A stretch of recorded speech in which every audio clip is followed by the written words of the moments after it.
ഇല്ല, ബില്ല് നേരെ സബ്ജക്ട് കമ്മിറ്റിക്ക് അയക്കുക ചെയ്യുക. ഈ ബില്ല് ഇത് അവതരിപ്പിച്ച ഇത് തെറ്റായാലും ശരിയായാലും ഇത് സബ്ജക്ട് കമ്മിറ്റിയുടെ സ്ക്രൂട്ടിനിക്കാണ് അയക്കുക. സബ്ജക്ട് കമ്മിറ്റി എന്ത് ചെയ്യും?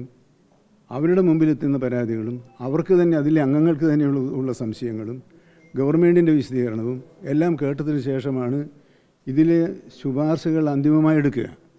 ആ ശുപാർശകളോട് കൂടിയുള്ള ബില്ലാണ് നിയമസഭ ചർച്ച ചെയ്യുക. ആ ചർച്ച ചെയ്യുന്ന ഘട്ടത്തിലും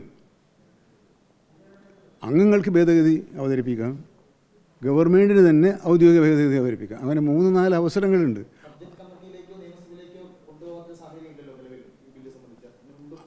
അല്ലെങ്കിൽ ഈ ബില്ല് പൂർണ്ണമായിട്ടും പിൻവലിക്കണം.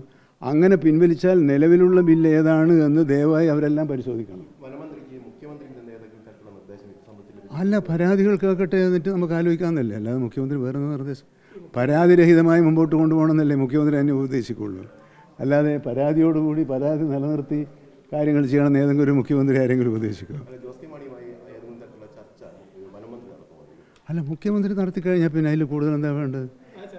ഈ മന്ത്രിസഭയുടെ തലവൻ നടത്തിക്കഴിഞ്ഞ ചർച്ച എനിക്ക് തൃപ്തികരമാണല്ലോ, പൂർണ്ണമായും തൃപ്തിയാണല്ലോ അദ്ദേഹം നടത്തുന്ന ചർച്ചയിൽ.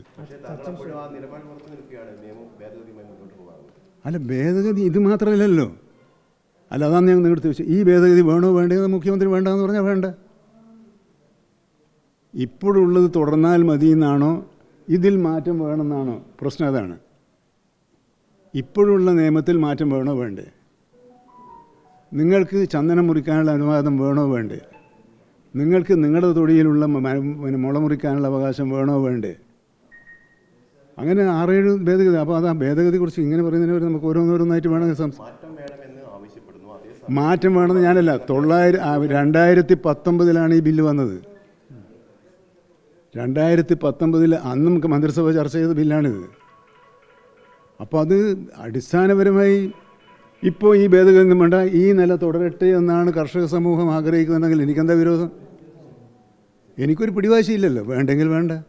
പക്ഷേ ഈ നിലയാണ് തുടരുക എന്നത് വിസ്മരിക്കരുത്. അപ്പോൾ മരം മുറിക്കാനും ചന്ദനമരം മുറിക്കാനും വീട്ടുവളപ്പിലെ മരം മുറിക്കുന്നതിന് ഫോറസ്റ്റ് ഉദ്യോഗസ്ഥന്മാർക്കുള്ള അധികാരം എടുത്തു കളയാനും എല്ലാമുള്ള മാറ്റങ്ങൾ ഉൾക്കൊള്ളുന്ന ഈ ബില്ല് അനാവശ്യമാണെന്ന് കരുതുന്നുണ്ടെങ്കിൽ ഈ ഒരു ദുസ്ഥിതി അവർ തുടരട്ടെ എന്നല്ലാണ്ട് ഞാനെന്താ പറയുക? കർഷക സംഘടനകൾ ഇങ്ങനെ പാവപ്പെട്ടവർ തെറ്റിദ്ധരിപ്പിച്ചാൽ എന്താ ചെയ്യുക? അപ്പോൾ അതിനാവശ്യമായ അനൗപചാരികമായ ചർച്ചകൾ ആരൊക്കെയായിട്ടാണ് നടത്തേണ്ടത്? ആ അനൗപചാരികമായ ചർച്ചകളൊക്കെ നടത്തുന്നതിന് ഗവൺമെൻറ് സദാ സന്നദ്ധമാണ്.